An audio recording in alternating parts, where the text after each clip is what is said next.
Au pied du Mont Blanc, il n'est pas fréquent de trouver un passionné d'eau vive.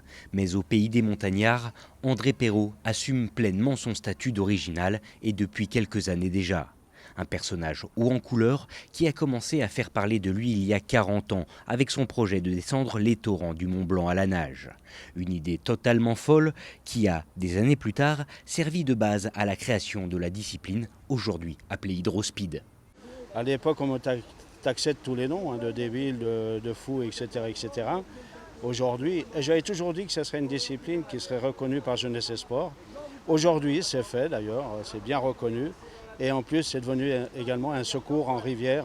Les pompiers, maintenant, ils sont équipés en hydrospeed pour descendre des rivières. C'est une satisfaction.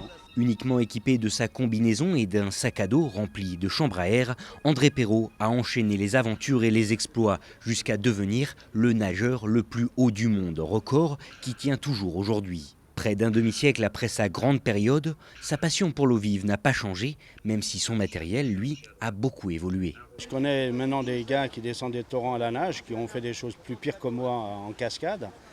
Mais maintenant, l'équipement n'est plus le même. Ils ont un hydrospeed, comme on dit. C'est une luge spéciale donc pour descendre des rivières. L'équipement est différent, il y a des renforts, elle est plus épaisse, disons on craint moins le froid dans des eaux glacées.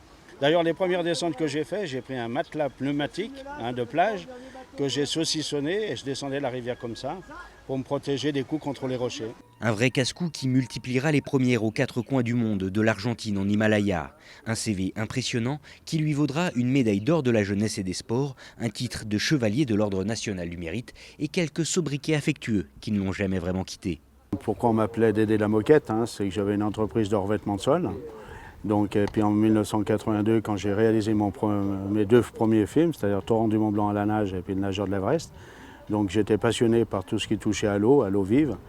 Et j'ai commencé à acheter mon premier bateau de raft, donc c'était des boudins de l'armée.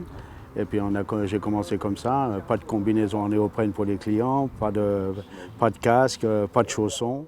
Disons que c'était un petit peu l'aventure. Ça a été trop vite, ça a été beaucoup trop vite quand on pensait que ça fait déjà 40 ans que j'ai réalisé mon premier film à Chamonix. Là. Et puis maintenant, voilà, j'ai 73 ans aujourd'hui. Je suis en Savoie d'ailleurs, 73. Mais bien loin de subir le poids des années, André Perrault continue de rêver, souhaitant aujourd'hui repartir à l'aventure sur les rivières du monde.